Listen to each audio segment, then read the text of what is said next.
Hey, what's up everybody, and welcome back to News Dose. And I have some very exciting news for Xbox fans today, as it sounds like a big franchise might be set to return for the Xbox Series S and X.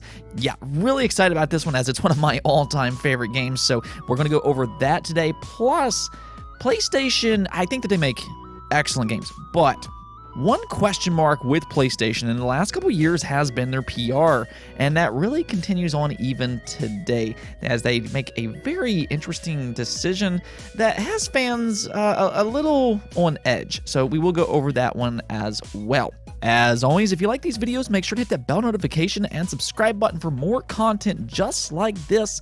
But per usual, let's get right into the news.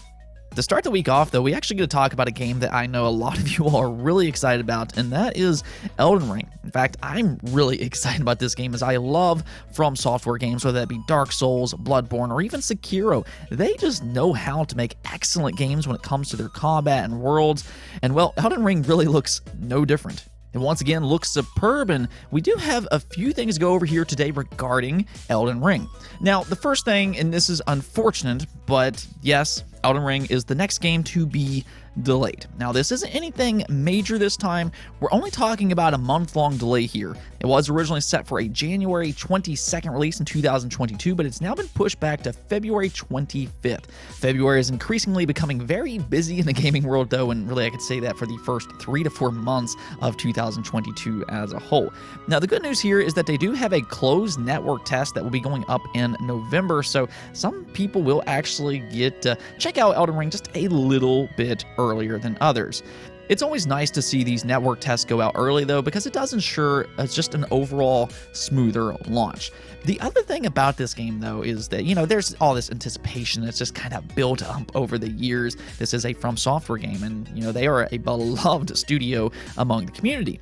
And while the anticipation has just kind of boiled to the point that fans are now going crazy over a 30-second clip of leaked footage that has a character just kind of jumping around. I mean, we're not really used to seeing Dark Souls-like games just have a normal jump in the game, but Elden Ring does appear to have just a normal standard jump, and yeah, fans are going crazy over it. Nonetheless, I mean, this game, once again, looks excellent. It seems to have a massive open world, and I really like the setting as a whole.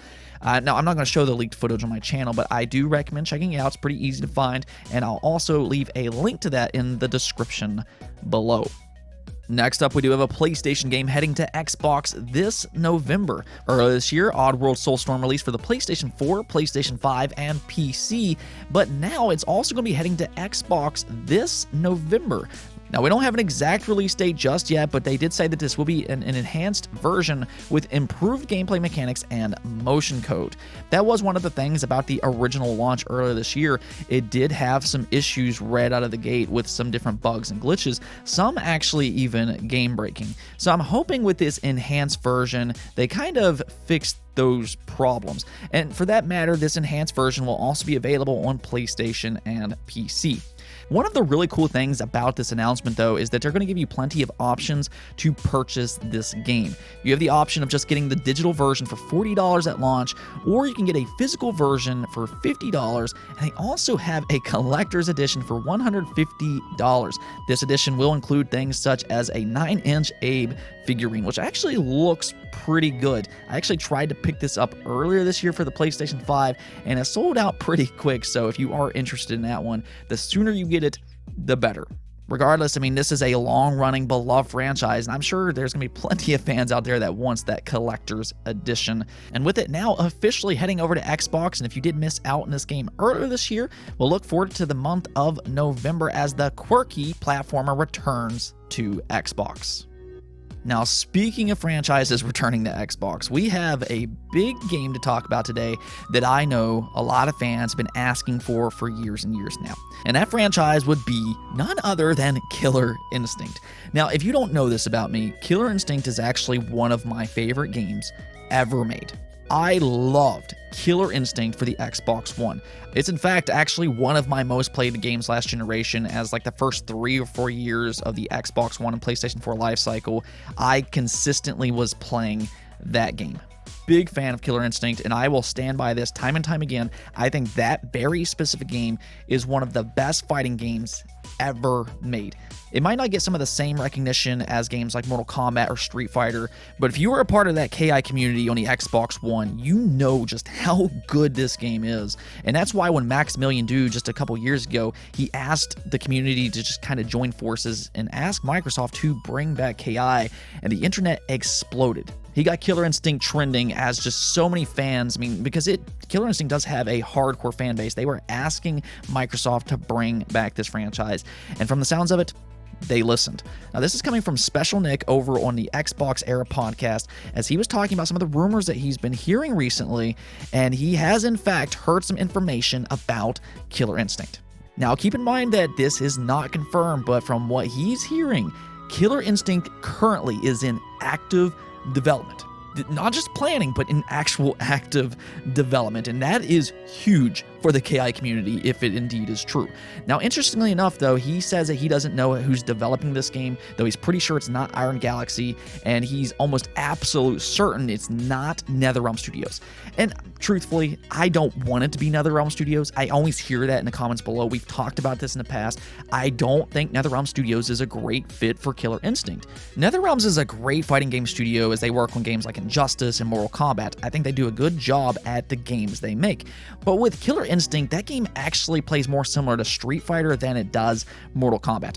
Personally, I think Killer Instinct is better with all the different mechanics that it uses, but nonetheless, it does play more similar to something like Street Fighter rather than Mortal Kombat. So I don't really think that NetherRealms is a great fit for Killer Instinct. Now, that's just my personal opinion, but it will be really interesting to see what studio they're using to make Killer Instinct.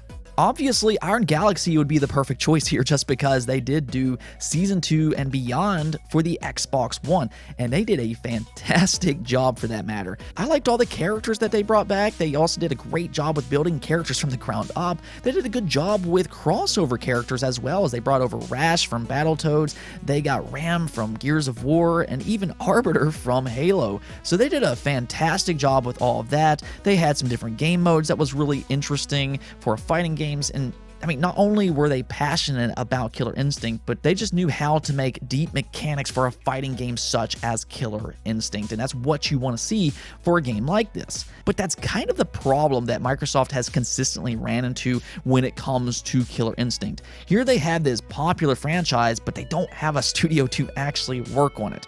Double Helix was the original studio to work on Killer Instinct for the Xbox One. They got acquired by Amazon, so they had to find a new studio. Well, then here comes Iron Galaxy, and they do a fantastic job, but it sounds like they've kind of moved on since then, and it sounds like they might not be the studio to work on this next Killer Instinct game. So that's where the big question mark comes in. Who's going to work on this game? And something that I have said in the past, and I still think that this is a very viable decision, I personally think that Microsoft should just go ahead and build a studio from the ground up to work on the Killer Instinct franchise. They do have the internal KI team. I don't know who all is involved with this team. I know it's just a few people, like 6 to 8 people. You do have Ken Lobb, you have Ishmael Green, and a few others. I think that they need to just kind of put their own studio together and let them work on the future of Killer Instinct. That way they don't find themselves in this situation anymore, and they can just consistently make Killer Instinct. I truly do believe that if handled correctly, Killer Instinct can be a pillar for Xbox. In a way, it could be like Xbox's Super Smash Bros. No, I'm not saying it's ever going to be as popular as Super Smash Bros., but I do believe that Killer Instinct can be a big franchise for Xbox if done correct. I mean, Killer Instinct actually performed pretty well in the Xbox One early last generation, and that was not a very liked console at the time, so if they do it right for the Xbox Series, which is immensely more popular, it could have a very big future. So hearing that Killer Instinct might actually be in active development is really big news, and let's just hope this one's true. Moving on though, let's go ahead and talk about PlayStation. I think that PlayStation over the last couple years, they have been a little interesting to say the least when it comes to their PR in specific. Now, I think that PlayStation makes excellent games, really, and some of the best in the entire industry, and I'm going to stand by that.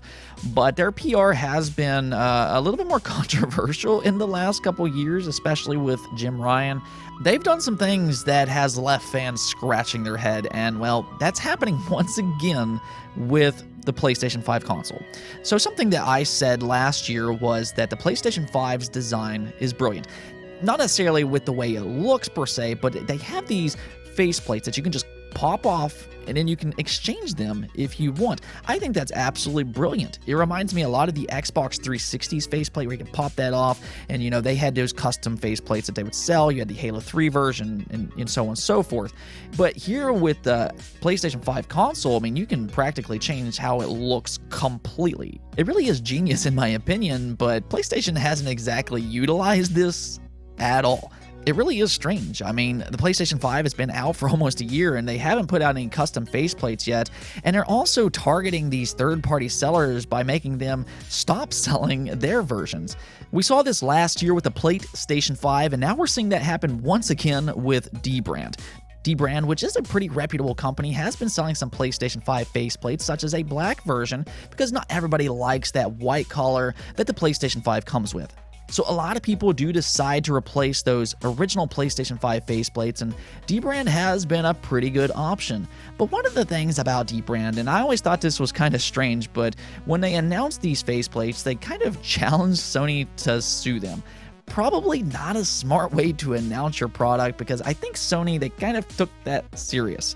Yes, unfortunately, Dbrand has now been hit with a cease and desist and can no longer sell these PlayStation 5 faceplates.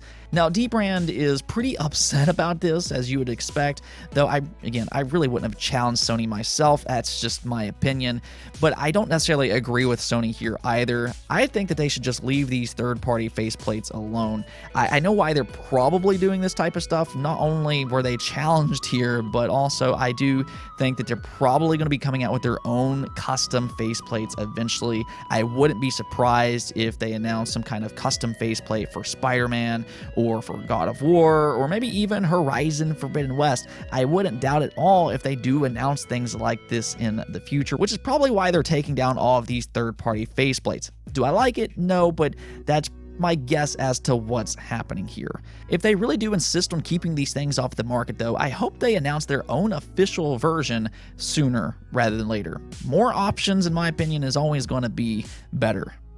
Now, one other thing that we need to talk about real quick is the Steam Deck. Valve, of course, did announce their mobile console earlier this year, and it's looking really good. That is one thing that Valve does a really good job with. They put a lot of care and attention to the products that they make, and the Steam Deck is no different. This thing looks exceptional, whether it be with the specs, the power, or with the UI itself. The Steam Deck really is shaping up very well, and that's the reason that you're seeing the community so excited for this device.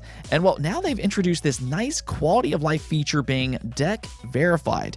Now, what this is that Valve is actually reviewing the entire Steam catalog on a Steam Deck and putting each game into a specific category to see how compatible it is with the Steam Deck. Each game on the Steam Deck will have a little symbol next to it letting you know how compatible it is, and this includes 4 different symbols, being verified, playable, unsupported, and then unknown.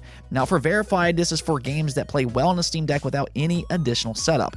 Playable is for games that may require some manual tweaking to play well on a Steam Deck. Then you have unsupported, which are games that are totally unplayable on a Steam Deck, and they did use VR games as an example. And then, of course, you have unknown, which is just simply games that Valve has not yet checked themselves. I imagine some newer small games will often fall into this category, and it doesn't necessarily mean that they won't work on a Steam Deck, but again, Valve just hasn't personally checked themselves. But nonetheless, this is a nice quality of life feature, and it really just seems like Valve is thinking about pretty much everything when it comes to the Steam Deck. Let's go ahead and take a look at the poll of the day, though, where I asked you all, do you all display the PlayStation 5 and the Xbox Series X vertical or horizontal? And well, most of you all, being 64%, do prefer to display these consoles in the vertical position, while only 26% of you went with horizontal. I kind of figured this one would be a little bit closer, but I will say this. I do think that they look better being vertical. I just think with the way these consoles are designed and as big as they are, they do look better vertical, though typically I do go with horizontal because, you know, they fit better into my entertainment center that way. That has been one problem though, because these consoles are so big, it does seem like it's a little difficult finding an entertainment center to fit these consoles into. Nonetheless though, I will say that I kind of dropped the ball with this poll because a lot of you all in the comments did say that you all do both. Some of you all do display one console vertical while the other one horizontal, so I should have probably had that as an option. But it really is interesting to see how many of you all actually display these consoles in the vertical position. I would be really interested to see some of y'all's entertainment centers though, just considering, again, how big these consoles are. Anyways though, that's it for this episode, but if you liked the video, don't forget the bell notification and subscribe button for more content just like this. Also, if you'd like to support the channel through Patreon, thank you for making this content possible. Peace out.